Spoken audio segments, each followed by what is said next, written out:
The hotel was the kind of place where everything seemed to shine. Tall glass windows let the sunlight pour into the grand dining hall. The chandeliers sparkled like they were made of diamonds, and the waiters moved in quiet rhythm, carrying trays of food with careful steps. This was not a place for ordinary people. It was a place for men in suits, women in glittering gowns, and names that carried weight in business and politics. It was the kind of place where power sat at the table and the world outside felt very far away. Among all the noise of clinking glasses and polite laughter, Maya walked carefully with a tray in her hands. She wore the uniform of the hotel, crisp white apron tied neatly, blue shirt buttoned up high, hair pulled back so tightly that it made her head ache. She was 23 years old, still trying to piece her life together, and this job was never meant to be a dream. It was simply survival. She worked morning shifts at the hotel, and sometimes nights too, just to help her mother with rent. Her father had been gone for years, and life had never been kind. But Maya carried herself with dignity. She never liked to complain. As she moved from table to table, she could hear parts of conversations, men talking about new deals, women whispering about politics, the clinking of forks against expensive plates. It all sounded like a different world. Maya had learned to stay invisible, to pass through the room like air, noticed only when someone needed water or another glass of wine.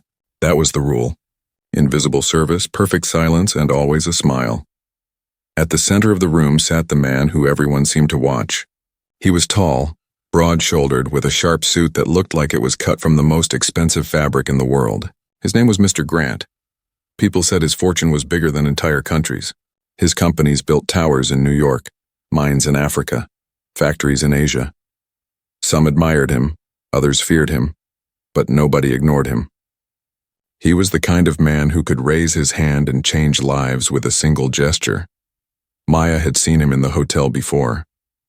He was always surrounded by important guests, always speaking loudly, always looking like the room belonged to him. She never expected to cross paths with him. People like her did not exist in the same universe as people like him. That was the unspoken law of the world. But fate has a way of ignoring those invisible lines. Maya carried a tray with glasses filled with water, and a silver jug balanced carefully beside them. She had done this 100 times before. Her steps were steady, her grip strong. Yet sometimes life does not need a reason to test you. As she stepped closer to Mr. Grant's table, someone behind her bumped into her shoulder. It was a small push, nothing more than a careless movement from another waiter. But the jug tilted, and before she could steady it, a glass slipped and tumbled forward. Time seemed to slow. The glass fell, the water splashed, and the crystal hit the floor near Mr. Grant's polished shoes. It did not break, but the splash reached his trousers. The room went silent. Maya's breath caught in her throat. She bent quickly, apologizing in a low voice, reaching for the glass. But before she could pick it up, she heard the sound that froze her in place, the voice of Mr. Grant. "What is this?" His words were sharp, loud enough for the entire room to hear. Maya lifted her eyes. He was staring at her, his face hard, his jaw tight. He pushed back his chair and stood up, towering over her. The room had gone completely quiet, every eye watching. Maya could feel her heart hammering inside her chest. "I asked you a question," he said again, his voice even louder. "What kind of service is this? Do you know how much these trousers cost? Do you even understand where you are standing?" Maya swallowed, her throat dry. I am sorry, sir," she whispered. "It was an accident." "An accident?" His laugh was sharp, cold, and mocking. "You dare to call this an accident? You are standing in a room filled with the most powerful people in this city, and you come here with your clumsy hands and your poor manners? Do you think we came here to be served by incompetence?" Maya tried to speak, but her voice seemed to die in her throat. The room felt smaller now, her body frozen under his glare. She could hear whispers, see faces turning, and feel the weight of hundreds of eyes pressing against her. "You," he said, pointing his finger at her, "are filth.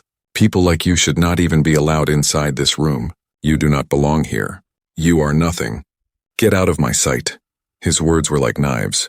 Maya could feel her face burn with shame, her eyes stinging. She wanted to disappear, to run away, to be anywhere but here. She could hear gasps from the guests, see some shaking their heads in quiet disapproval, but nobody said a word. Nobody stood up for her. They all sat in silence, too afraid to speak against him. The sound of his voice echoed in her head. "Filth. "You do not belong here." Her chest rose and fell quickly. She felt her knees weaken.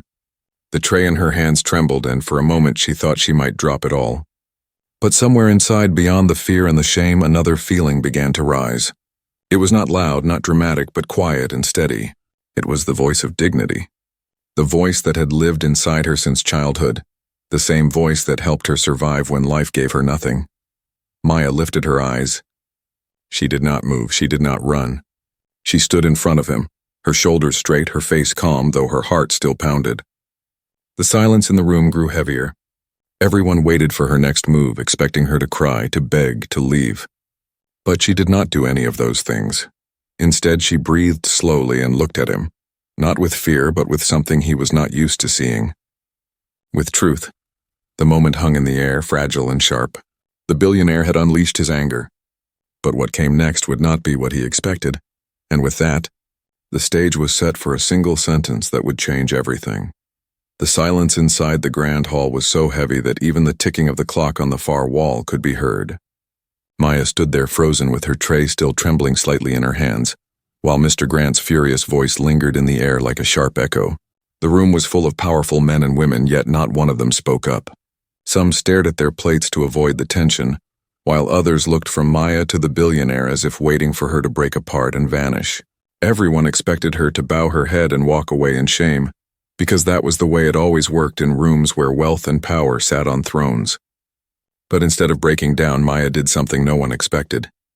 She straightened her back, took a slow breath, and let the weight of his words settle before she lifted her eyes to meet his. She did not shout and she did not cry. Her voice was steady, quiet, but it carried through the entire hall. She said only one sentence. "Your wealth cannot buy the respect you just lost." For a moment it felt like the whole world stopped moving. The guests looked at each other with wide eyes, and even the waiters standing near the walls forgot their training. It was the kind of sentence that was so simple yet so heavy that it cut through all the noise and all the fear. Mr. Grant's face shifted as if someone had slapped him in front of his empire. He had built his name on commanding respect through fear and control, but this young waitress had spoken words that revealed something deeper than money or power. Respect was not something you could buy, and she had just reminded everyone of that truth. The guests who had been silent suddenly felt the electricity of the moment. Some gasped, others leaned forward, and a few even nodded slightly, though they dared not make it obvious. Mr. Grant opened his mouth as if to speak, but nothing came out. His anger was still there, yet his authority had been cracked. The image of a man untouchable was suddenly smaller, suddenly human, and people could see it. Maya stood still, her face calm, though inside her chest her heart was racing faster than it ever had. She had not planned those words. They rose from somewhere deep within her, from years of holding her head high through struggles that people like him could never understand. She thought of her mother working long shifts to keep their home together, of the nights she had gone to sleep hungry but still dreamed of better days, of every time she had been told she did not belong. All of it gave shape to that one sentence. The air in the hall shifted. Some of the younger guests glanced at each other, almost smiling as if they had just witnessed something historic. The older ones looked uncomfortable, unsure whether to side with power or with truth. The journalist sitting at the far edge of the hall quickly scribbled notes, sensing that this was the story that would leave the building and find its way into the world. The security guards looked to Mr. Grant for orders, but he had not given any. His finger was still frozen in the air, pointing at her, but now it trembled slightly. He realized that his voice no longer owned the room. Her words did. Maya did not move away, and she did not lower her eyes. She let the silence stretch because she knew silence could sometimes be louder than shouting. Her hands finally lowered the tray slowly onto the nearest table, and she wiped her palms on her apron without fear. The man who had tried to humiliate her stood there, unable to undo what had just happened. For the first time in his long career of dominating every space he walked into, someone with nothing to lose had stripped him of the respect he thought was permanent. The whispers began. They were soft at first, but then grew louder. People murmured about courage, about dignity, about how one simple sentence could carry more weight than all the money in the world. Some guests stared at Maya with admiration, while others avoided her gaze because they feared that they might be seen supporting her. Mr. Grant finally tried to recover. He forced a laugh, sharp and brittle, and said, "Do you have any idea who you are speaking to?" But his words no longer sounded like thunder. They sounded weak, defensive, almost hollow. Maya answered without hesitation. Yes, I do. I am speaking to a man who believes money can make him greater than others. But greatness is not measured by how much you own. It is measured by how you treat people. Her voice was calm but unshakable. The entire hall trembled with the weight of that truth. The billionaire's face burned red, but before he could speak again, a murmur of applause rose from the back corner. It was hesitant at first, only a few hands clapping, but then it spread. More people joined in. And though some stopped quickly out of fear, the sound was enough to confirm what had already happened. The balance of the room had shifted. The man who once owned the attention of every guest now found himself overshadowed by a waitress whose name they did not even know yet. The applause faded into silence again, and Maya knew her time was finished there. She had said what she needed to say. She did not bow, she did not apologize again. She simply untied her apron, folded it neatly on the table, and began walking toward the exit. The entire hall parted for her as she walked, not because she was weak, but because she had shown strength that money could never buy. Every step she took carried a message that would stay with those who witnessed it. As she pushed open the heavy doors and stepped into the brighter light outside, the sound of whispers and gasps still echoed behind her. She did not know what the future would bring. She did not know if she would find another job, or if her life would become harder because she had spoken against the most powerful man in the room. But she knew one thing with certainty. She had not lost herself. She had not bowed to humiliation. In a world that often silenced people like her, she had spoken, and the room had listened. Back inside the hall, Mr. Grant sat back down, his jaw tight, and his hands clenched on the table. He tried to continue the meeting, tried to bring back his control, but the air had already changed. His laughter no longer filled the room. His power felt smaller, his words less heavy. The guests around him kept glancing at the door where Maya had left, as if still seeing the shadow of her strength. And somewhere deep in his mind, though he would never admit it, Mr. Grant knew that her words would follow him far longer than he wanted. Maya walked out into the sunlight with her shoulders straight. She had no riches, no name, no protection, but she had something he could never buy: self-respect and the courage to remind the world of it. And that single sentence, spoken in the face of power, would not stay locked in that hall. It would escape into the city, into the headlines, and into the hearts of people who had been waiting for someone like her to remind them that dignity can never be bought. When Maya walked out of the hall that afternoon, she could still feel the heat of his words on her skin, but she also felt a strange calm running through her veins, as if she had set down a heavy stone that she had been carrying for years. The air outside felt different, lighter, freer, and though her heart was still beating fast, she did not feel small anymore. She knew the world inside that hall had shifted, even if the people sitting there would never admit it aloud. What she did not know was how quickly the ripples of her sentence would spread far beyond those polished walls. The first hours after the incident were the hardest. She had been dismissed from her job on the spot, handed her last paycheck by a trembling manager who avoided her eyes as if even speaking to her might bring trouble. She walked home with her uniform still on and her apron folded under her arm. The city felt busy and indifferent. Cars rushing past, people glued to their phones, nobody caring that a billionaire had just been challenged by a girl who served water. To the world around her, she was still invisible. But inside her small apartment, her mother sat waiting with tired eyes that lit up when she saw her daughter. Maya told her everything in one breathless stream: the humiliation, the anger, and then the words she had spoken. For a moment, her mother just stared at her, silent, then slowly smiled and whispered, "I always knew you had that fire in you." That night, while Maya slept, the story began its journey. One journalist at the luncheon had managed to record the scene on a phone hidden behind a notebook. Another had scribbled her words and rushed back to their editor with the headline already forming in their mind. By morning, the video was online. At first, it was just a clip shared among a few circles of activists and journalists, but then it caught fire. People replayed the moment again and again.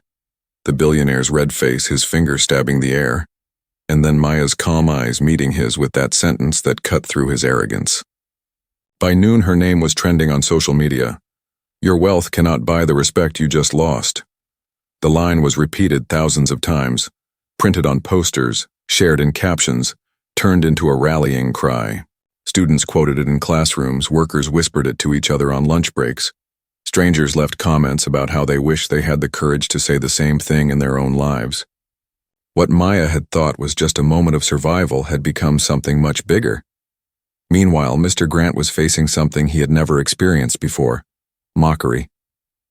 His usual press team scrambled to release statements insisting that the incident was being exaggerated, that he had simply reacted to poor service, that the media was twisting the story.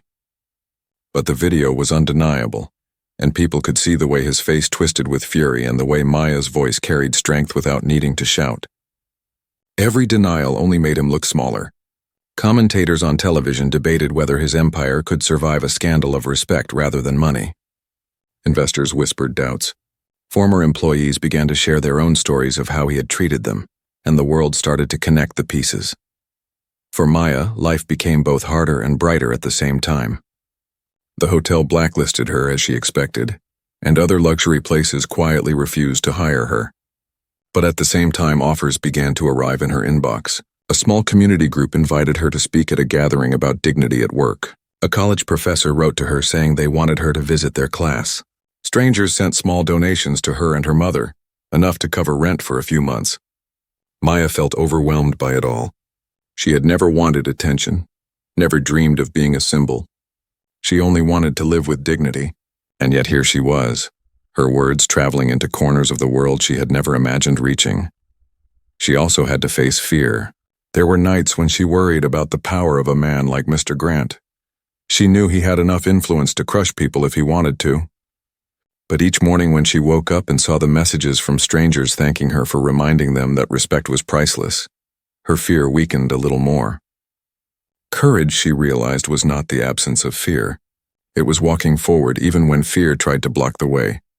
The people who had been in the hall that day also felt the shift. Some confessed to friends that they regretted staying silent. Others admitted privately that they had felt something break inside them when she spoke, as if they had been reminded of their own humanity. The applause that had started in the corner of the hall had been hesitant, but now those same guests told the story at dinners and in offices, as if they had witnessed history. Everyone who had been there knew that they had seen something that money could not erase. Mr. Grant himself was not used to being challenged. He spent days refusing to address the matter publicly, hoping it would die down. But the opposite happened. The longer he stayed silent, the more powerful Maya's sentence became. Commentators called it the one sentence that broke the illusion of power. Protesters held signs with her words outside his buildings. Young people painted murals of a waitress standing tall against a man in a suit. The image became symbolic, spreading across cities. Through all of this, Maya kept living her life quietly. She still woke early, still helped her mother, still walked the same streets. But strangers now stopped her sometimes to shake her hand or to thank her.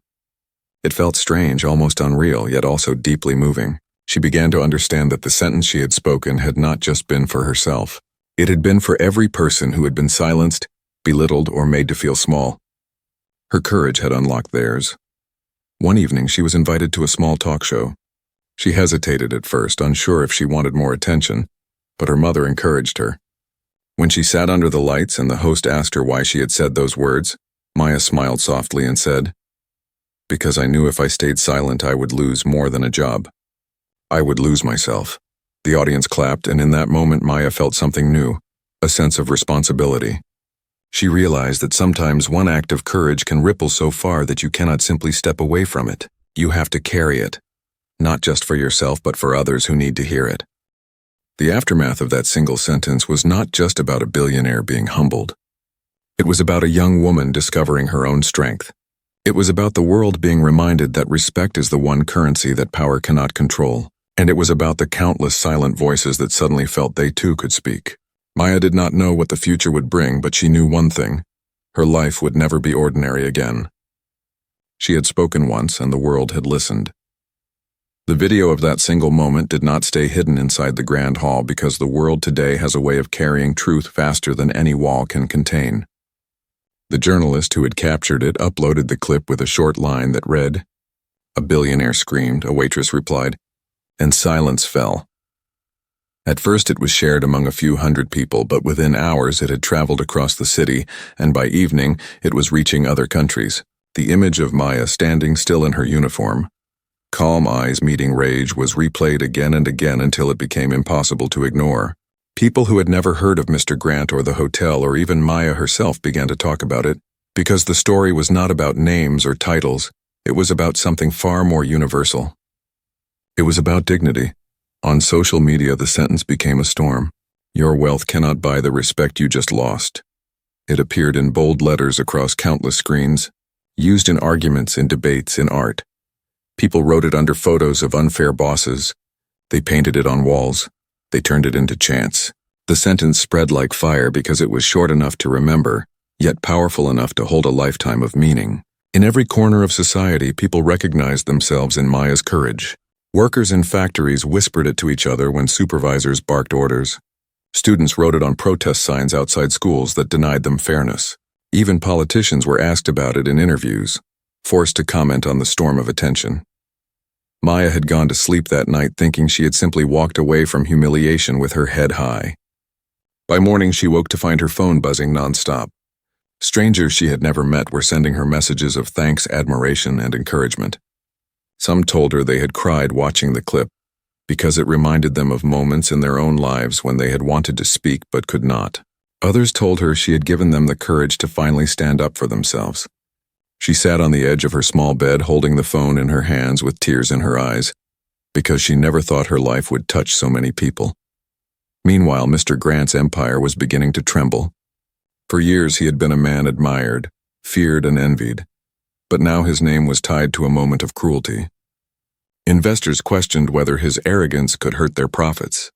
Partners distanced themselves quietly, afraid that their own reputations would sink if they stood too close. News outlets that once praised his business victories now questioned his character. The clip played on television again and again, each time reminding viewers not of his wealth but of his weakness. For the first time in decades, he could not control the narrative. Inside his towers, meetings were held behind closed doors. Advisors begged him to apologize publicly, to show humility, but pride was a chain that held him tight. He dismissed their advice, insisting the storm would pass, but every day it only grew louder. Late-night comedians mocked him, newspapers ridiculed him, and young people turned him into a symbol of arrogance collapsing under the weight of truth. His power, once unshakable, now looked fragile. For Maya, the attention was overwhelming. She had never wanted to be a public figure, and yet people were treating her like one. She walked down the street and strangers recognized her. Some asked for photos, others simply nodded with respect. At first she felt shy and uncertain, but slowly she began to understand that this was not just about her anymore. She had become a vessel for a message that belonged to everyone. She carried the hopes of people who had been silenced and dismissed, and though it frightened her at times, it also gave her strength. Community organizations began inviting her to speak. At first she said no, too nervous to stand before crowds, but one night she agreed to attend a small gathering at a local youth center. When she stood before the group of young men and women and repeated the story, she realized the power of sharing. They leaned in, wide-eyed, hanging on every word, and when she ended with the sentence that had changed her life, the room erupted in applause. That night she understood that the world did not just want her to exist quietly. The world wanted her to remind them of courage. Back in the higher circles, the fallout from the confrontation grew stranger. A few brave guests who had been in the hall began to speak to reporters. They admitted they had sat frozen, afraid to challenge the billionaire, but they confessed how powerful the moment had been. Some even admitted they felt ashamed that they had not stood beside her. Their confessions only fueled the storm, making Maya's courage shine brighter because it highlighted the silence of those who had power, but chose not to use it. Artists picked up the story. One painter created a mural of a young woman standing tall while a giant shadow loomed over her, and under it were the words Maya had spoken. Musicians wrote songs with her line as the chorus. Poets turned it into verses. In a matter of weeks, Maya's sentence had become more than a clapback to a rich man. It had become a cultural mark. Children recited it in classrooms, workers scrawled it on breakroom boards, and protesters around the world carried it on banners. For Mr. Grant, the world's reaction was suffocating. Every appearance he made in public was met with questions about the incident. At charity galas, people whispered behind their hands, At board meetings, even his loyal allies avoided his eyes. The mighty image he had cultivated was breaking apart, and no amount of wealth could fix the cracks. He hired experts, public relations teams, and image consultants, but nothing worked. The video was too strong, too raw, too real. People had seen him at his worst, and no speech could erase it. As for Maya, she began to grow into her unexpected role. She did not become arrogant or proud. She stayed humble, still helping her mother with chores, still walking the same neighborhood streets, still treating others with kindness. But inside her something had changed. She no longer saw herself as small. She no longer saw herself as powerless. She realized that even the quietest voice can shake a room if it speaks truth. And as she accepted invitations to speak to communities, she saw the spark in others' eyes. She was not giving them power, they already had it. She was only reminding them it was there. The world had reacted with speed and passion, but it was not just a passing storm. The story carried on, settling into people's minds as a permanent reminder that dignity matters more than money. Maya had not just stood up for herself. She had stood up for everyone who had ever been told they were less. And though she still carried fear of what the future might hold, she also carried a new kind of hope.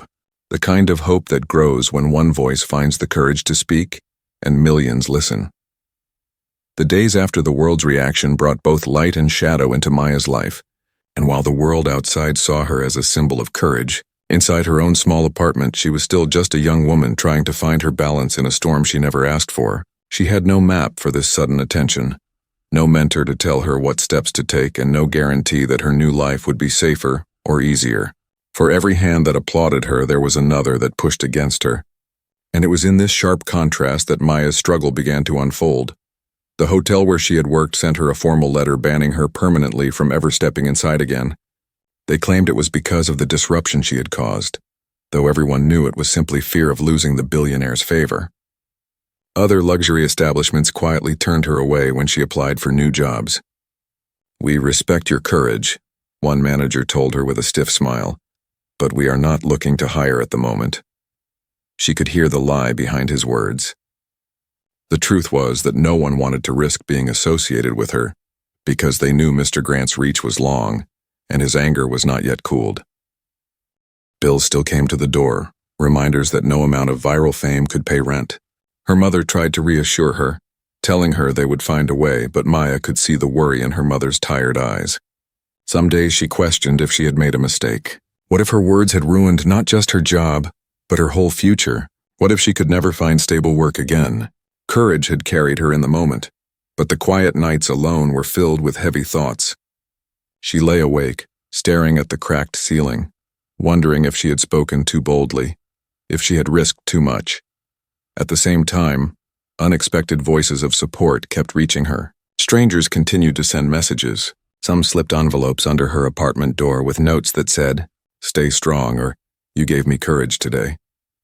A small cafe owner offered her part-time work, not because he needed help, but because he wanted her to know she was not alone. These gestures reminded her that even though powerful doors had closed, new ones were beginning to open in unexpected places. Yet it was difficult to accept help when she had been raised to depend on her own strength. Taking donations from strangers felt like charity, and she wrestled with guilt. Was she worthy of all this attention? She had only spoken one sentence. The hardest part was the weight of expectation. Everywhere she went, people looked at her differently now. She was no longer invisible. Some called her a heroine. Others saw her as a weapon against arrogance, and a few treated her like she owed them more sentences, more speeches, more battles. She could not simply be Maya anymore. She had become a symbol, and symbols are rarely allowed to rest. When she walked through the market, people stopped her to tell her their stories of humiliation and pain, waiting for her to give them the same strength. She listened with compassion, but each story became a stone she carried in her heart. She began to feel the burden of representing something greater than herself. And some nights it was almost too heavy to bear. Opportunities began arriving in the form of invitations to speak at gatherings, schools, and events. At first she refused them, too overwhelmed and too uncertain, but soon she realized she could not hide forever. The world was already listening, and maybe her voice could do more than she imagined. She accepted one invitation from a small university, and when she stood before the students, her palms sweaty and her voice shaky, she told them the truth. She told them she was scared. She told them she never planned to be brave, and she told them that courage is not the absence of fear, but the decision to stand even when fear is loud. When she finished, the room erupted in applause, and students lined up to thank her personally. That night she realized that her story had the power to give others the push they needed to speak their own truths. But every rise comes with shadows. Not everyone celebrated her. Hate messages began to appear online. Anonymous accounts accused her of seeking attention, of ruining a good man's reputation, of pretending to be a victim. Some called her ungrateful for the opportunities she was being given. Others said she was destroying the economy by tarnishing the name of a wealthy businessman. These words cut her deeply, sometimes more than she admitted, because she was still human, still vulnerable. She tried to ignore them, but late at night when the world was quiet, those cruel messages echoed louder than the applause. She often wondered if Mr. Grant himself had people pushing those voices forward. Her mother remained her anchor. When Maya came home tired and doubting, her mother would place a hand on her shoulder and say, "You spoke truth, and truth will always be heavier than lies. Do not let them break you." Those words kept her steady, but still the struggle of balancing fame with survival weighed on her spirit. She lived between two worlds, one where she was celebrated and another where she was still a young woman trying to pay bills and keep food on the table. Meanwhile, Mr. Grant's empire continued to crack. More stories surfaced of his harsh treatment of employees. Workers who had stayed silent for years now found the courage to share their experiences because they saw how one young woman had survived his wrath. Lawsuits were filed, investigations began, and news outlets ran stories comparing his downfall to the ancient tales of kings who lost everything because they could not control their pride. Maya read these stories with mixed feelings. Part of her felt satisfaction, but another part of her felt uneasy. She had never wanted to destroy a man. She had only wanted to defend her dignity. Now she wondered if his fall was truly justice or simply another storm of cruelty, only this time directed at him. Her struggle deepened when larger organizations tried to claim her voice. Political groups wanted her to stand with them, using her sentence as part of their campaigns. Brands offered her money to promote their products, hoping to tie their names to her courage. Some of these offers promised financial security, but Maya sensed the danger. If she said yes to the wrong people, her message would no longer be hers. It would become a tool, twisted into something she never meant. Turning down these offers meant staying poor, but it also meant keeping her integrity. She chose dignity again, even when it hurt. One evening she sat alone on her balcony, the city lights flickering like stars beneath her, and she let the wind carry away her thoughts. She realized that her struggle was not about one man or one sentence anymore. It was about the choice she faced every day, to either remain true to herself or to give in to the temptations of ease and comfort. Courage had placed her on a path she never expected, and struggle was simply part of walking it. She whispered to herself, "Respect is not something you win once. You have to keep earning it, even from yourself." Maya's struggle was not just financial or emotional. It was the struggle of holding on to her humanity, while the world tried to turn her into a story, a symbol, a slogan. She wanted to be remembered not as a viral moment, but as a person who lived with dignity in both silence and noise. She knew that struggle would follow her for a long time, but she also knew that the same strength that carried her through that grand hall would carry her through the storms ahead. For years, Mr. Grant had been untouchable, a man whose wealth placed him above ordinary rules and whose power seemed to stretch across continents like an invisible hand. But the moment that video of him yelling at a waitress spread, the cracks in his empire began to widen until they were no longer cracks but great fractures breaking his foundation apart. He had built his career on control, intimidation, and the belief that no one would dare to challenge him. But all of that began to collapse in the days after Maya's words echoed around the world. What had started as murmurs of outrage quickly grew into a storm that his money could not silence. And for the first time in decades, he found himself cornered, not by competitors or governments, but by truth. His first instinct had been denial. He called meetings with his advisors and demanded statements that would shift the blame back onto Maya. They released carefully worded press announcements claiming she had been incompetent, clumsy, and disrespectful. They described her as a troublemaker who had disrupted a professional event. But the problem was the video itself. People could see with their own eyes exactly what had happened. They saw her calm dignity and his unrestrained fury.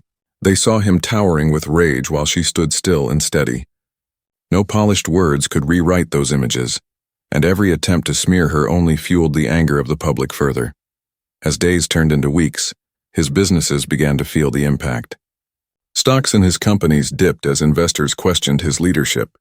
Some of his partners, who had once boasted of being close to him, quietly distanced themselves, releasing statements that condemned arrogance and emphasized respect in the workplace. He noticed suddenly that rooms where he once commanded fear now held silence when he entered. The same kind of silence that had filled the hall that day, but with a different edge. People no longer looked at him with awe, but with hesitation, as though they were watching a man slowly lose his crown. Journalists who had once praised his financial genius now dug deeper into his past. Stories began to surface of former employees who spoke of his cruelty. One woman who had worked in his office years ago told how he had reduced her to tears in front of others. A former driver revealed how he was treated like furniture, spoken to only when commands were given. These stories poured out like water from a cracked dam, and suddenly the image of Mr. Grant as a brilliant leader was gone, replaced by the image of a bully whose empire was built on fear. Each story seemed to confirm what the world had already seen in that one viral clip. Inside his luxurious penthouse, Mr. Grant raged.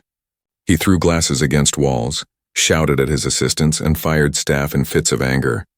But none of it restored the control he once enjoyed.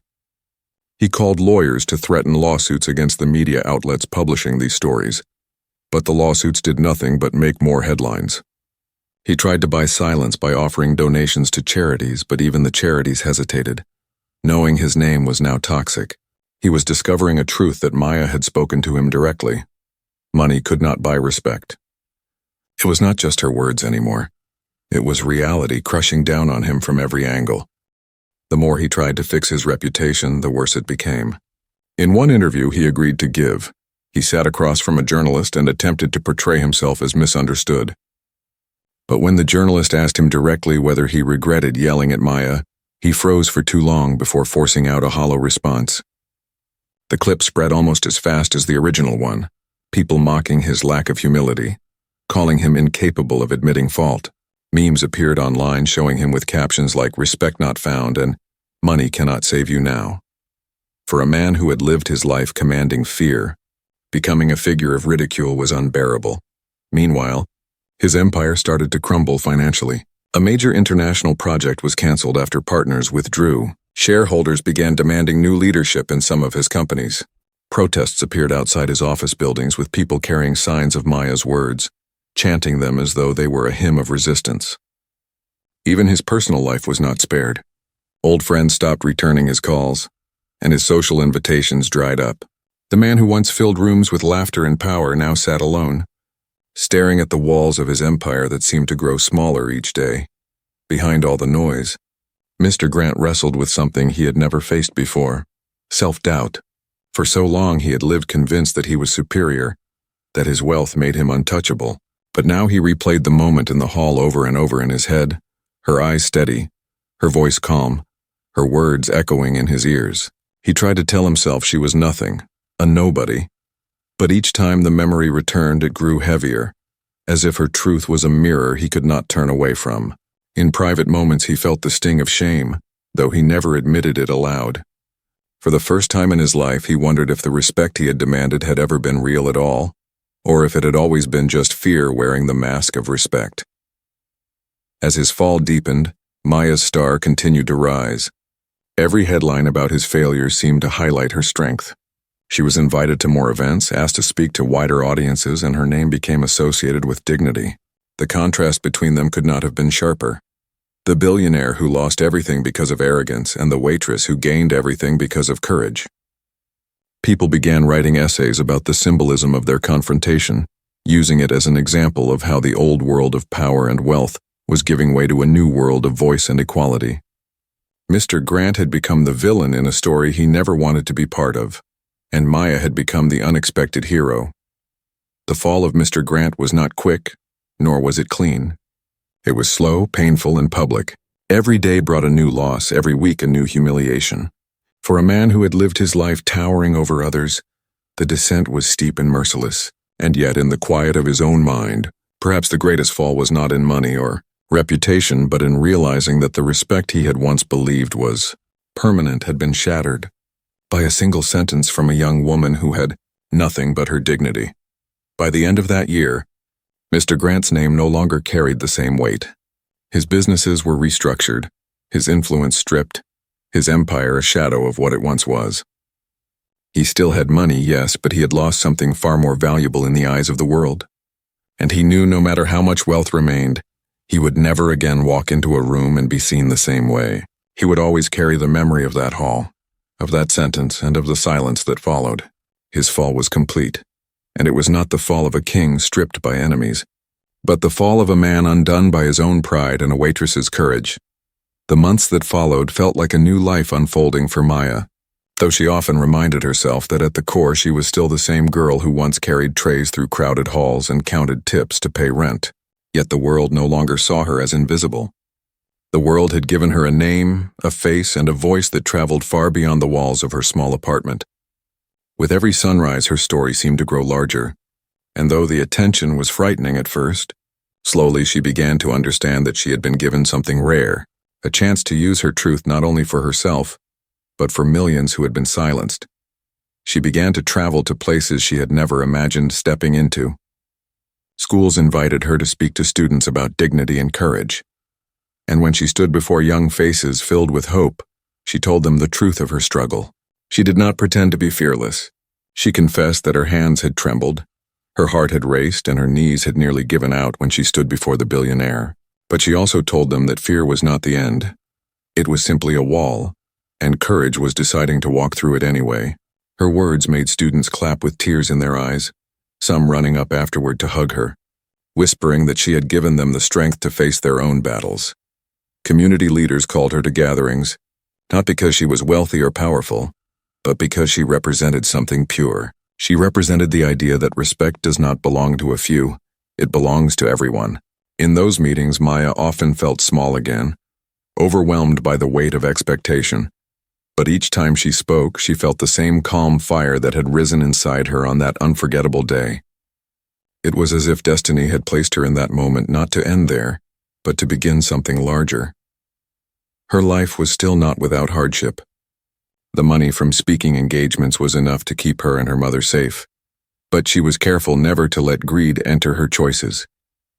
Offers poured in from corporations wanting her to endorse products, from politicians wanting her to stand on their stages, from organizations wanting her face on posters.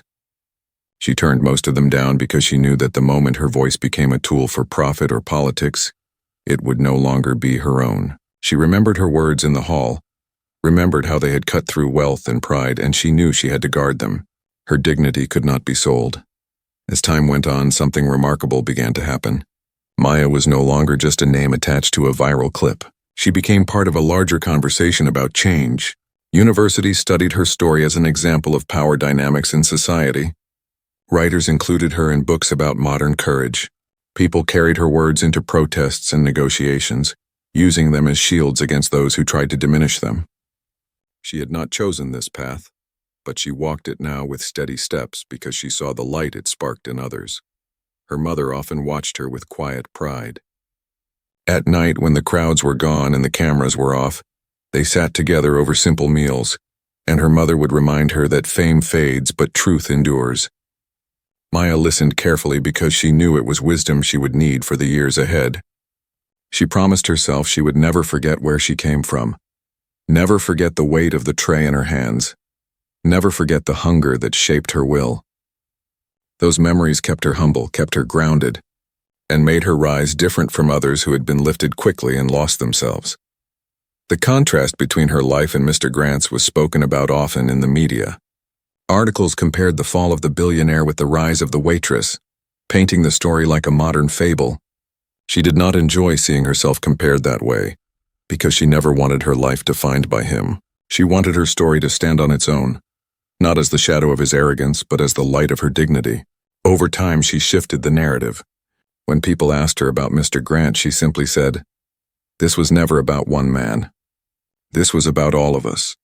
With those words, she reclaimed her story, turning it from a scandal into a lesson, One day she was invited to speak at a global summit, the kind of event where leaders from many nations gathered to discuss the future. She hesitated before accepting, feeling the old nervousness creeping in, but her mother told her, "Your words have already traveled farther than you.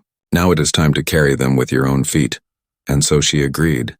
When the day came, she stood on a stage under bright lights, looking out at a sea of faces, men and women who held power across the world. Her heart raced, but she steadied herself as she always had. She remembered the hall, remembered the silence, remembered that courage does not require shouting. She began slowly, telling her story not with drama but with honesty. She spoke of being a waitress invisible in a room full of powerful people. She spoke of spilling water, of humiliation, of fear pressing on her chest. Then she spoke of the moment she lifted her eyes and found her voice. And when she repeated the sentence that had carried her here, "Your wealth cannot buy the respect you just lost," the hall erupted in applause. Leaders stood to their feet not because they were forced, but because they felt the weight of her truth. For once it was not the powerful teaching the powerless, but the powerless reminding the powerful of their humanity. In that moment, Maya realized fully what her rise meant. It was not about fame, not about money, not even about revenge. It was about the reminder that even the smallest voice can change the course of a life, a room, or even the world. She had risen not because she had sought greatness, but because she had refused to let herself be broken. Her rise belonged not just to her, but to everyone who had ever whispered in silence wishing they could speak aloud.